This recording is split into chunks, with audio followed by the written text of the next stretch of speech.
Então, oi pessoal, estamos aqui de novo para a nossa última parte da revisão de horticultura, né, para avaliação. Então, vamos falar sobre os nematóides. Vou abrir a apresentação, nossa apresentação aqui. Deixa eu voltar aqui no início. Então, vamos lá. Já vimos fungos, bactérias, vírus, agora vamos falar dos nematóides. Então, nematóides. A palavra nematóide vem do grego, que significa em forma de fio. Eles são muito pequenos. Na verdade, existem nematóides que causam doenças em animais, nematóides que causam doença no homem, mas aqui no caso nós vamos estudar os nematóides que causam doenças em plantas. Tem muitos nematóides também que vivem no solo e não causam doença em ninguém. Na verdade, dentro da teia alimentar, muitos se alimentam de fungos, né? E daí que nem a anlígula, né? Que é um nematóide, se alimenta de fungo, é um predador de fungos que causam doenças em plantas. Então, na verdade, é um nematóide do bem, né? Mas tem muitos nematóides que causam doenças em plantas. Então, vamos organizar o nosso estudo para esses, né? Então, dentro da biologia, eles são classificados no reino animal como eumintos e são parasitas de plantas. Então, veja essa imagem, né, de um microscópio eletrônico, está praticamente a nível celular essa imagem para a gente conseguir enxergar o nematóide ali entrando na célula.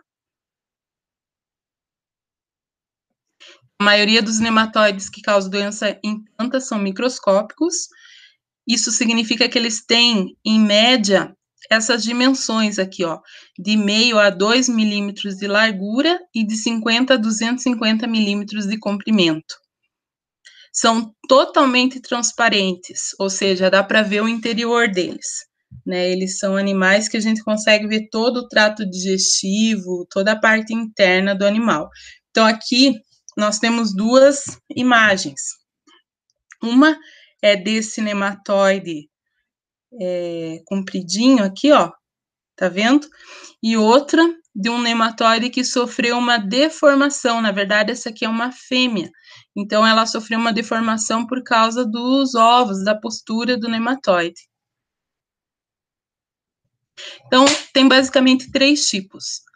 Os endoparasitas sedentários, endoparasitas migradores e ectoparasitas. Então, sedentários.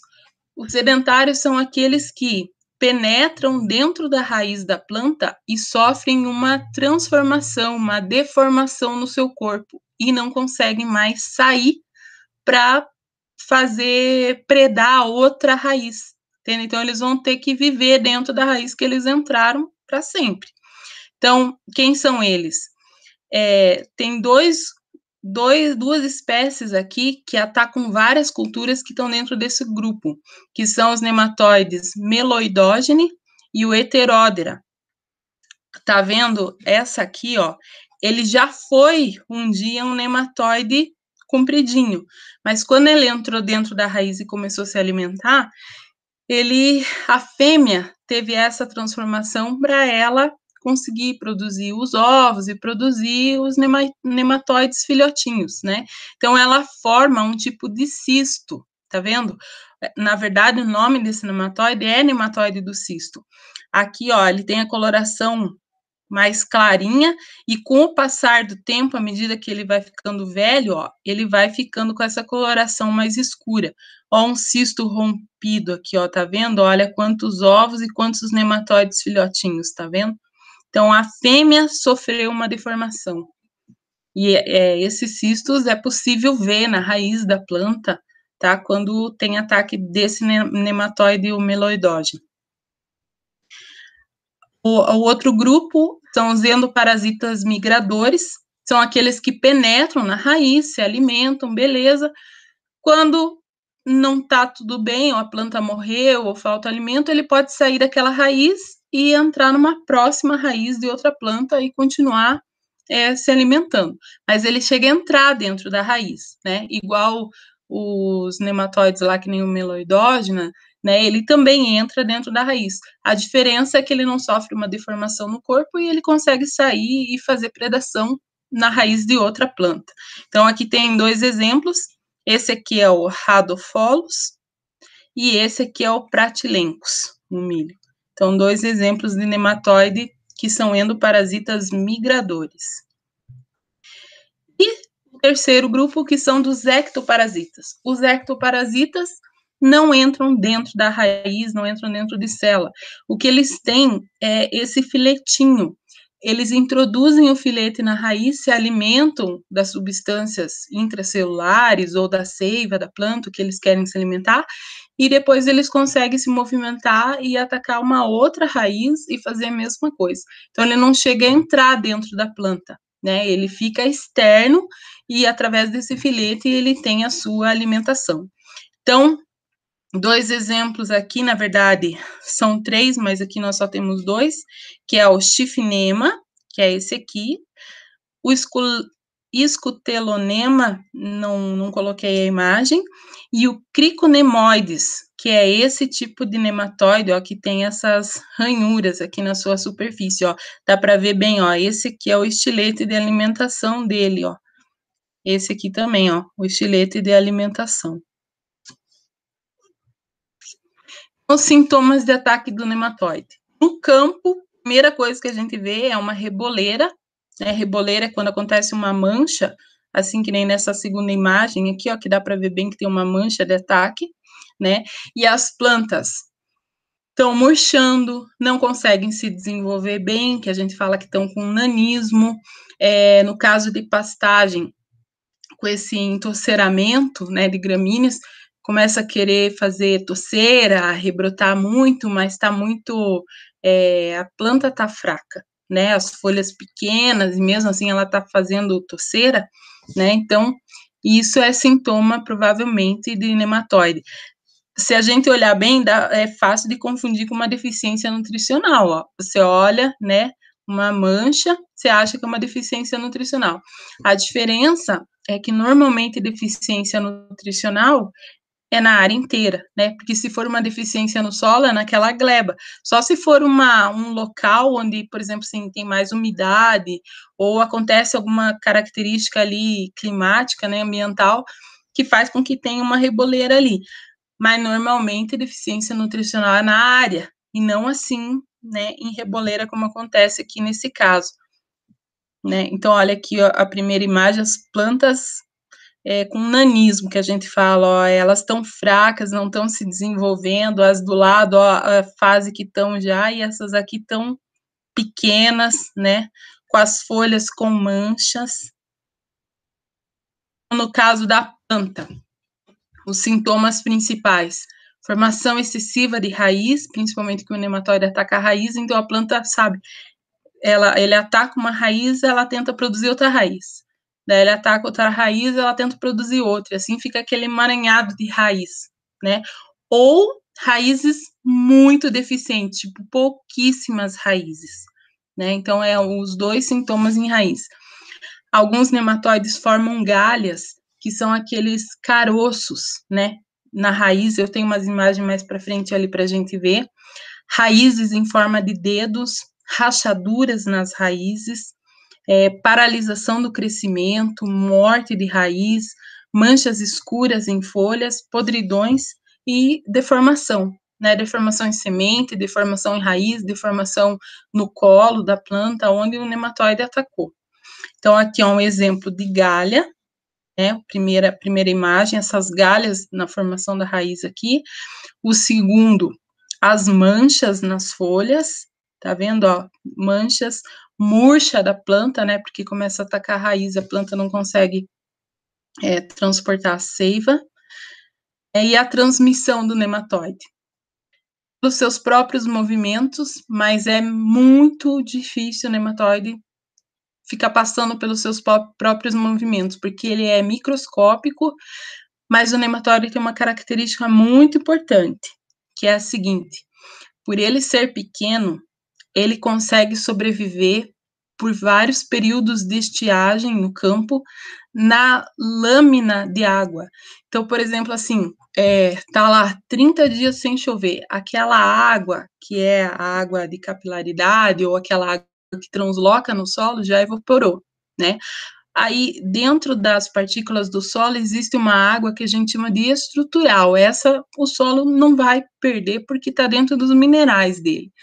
Mas, na superfície das partículas, existe uma lâmina de água que a gente chama de água higroscópica.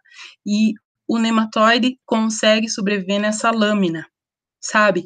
Quando está sendo feito, assim, tratamento de substrato para plantio de muda, né, quando o pessoal quer matar tudo que tem no substrato para deixar ele perfeito para o plantio, para não ter patógeno, não ter inóculo de nada ali, né?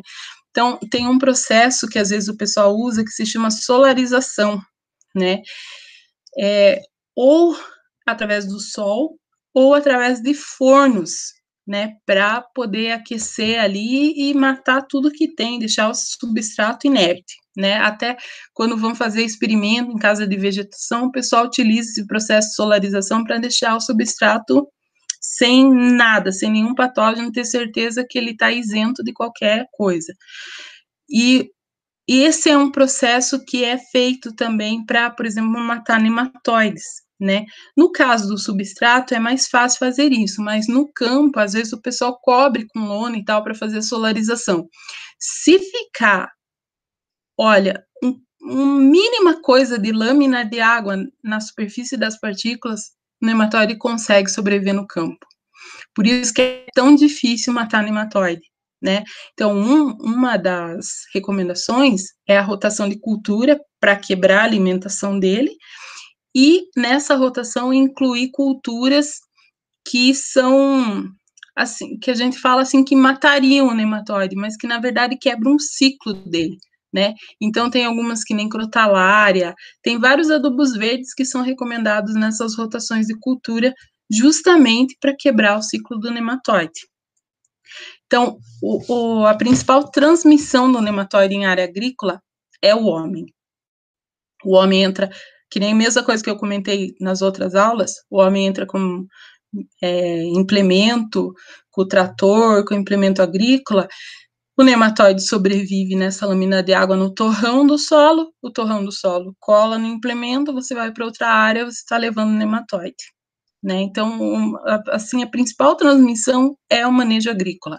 Depois, material de produção contaminado, semente contaminada, material vegetativo contaminado, né, muda contaminada, estaca contaminada, tudo que vem da alguma parte da planta, de uma planta infectada, é um meio de contaminação, né, de você passar o nematóide para uma área sadia.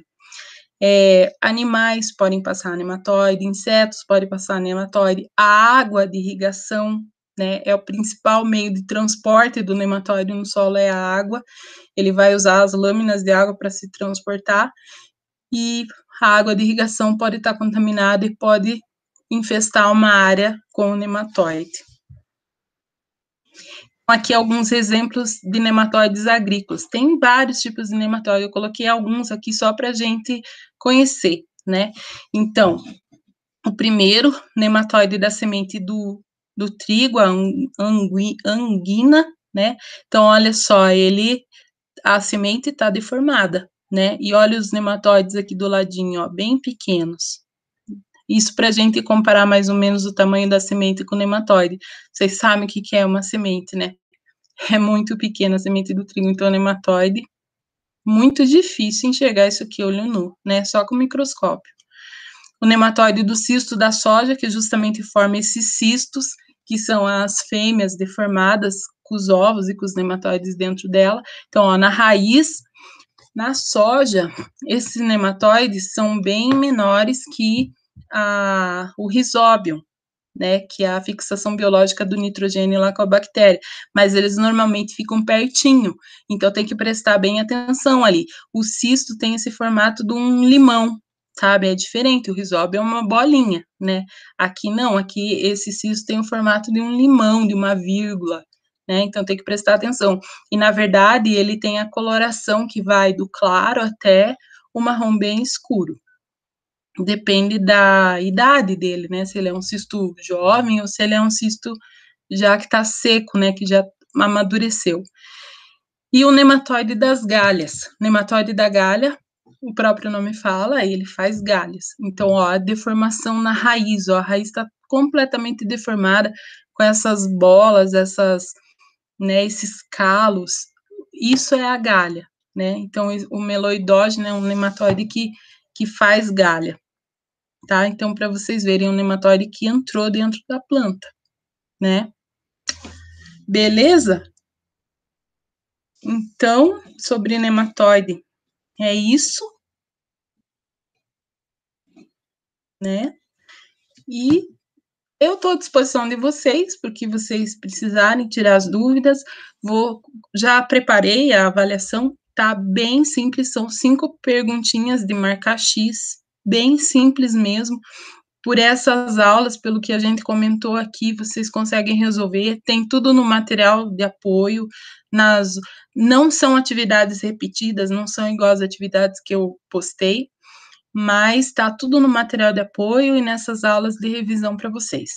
Beleza? Qualquer dúvida, vocês me procurem aqui no Classroom ou pelo WhatsApp, que eu vou estar respondendo as dúvidas de vocês.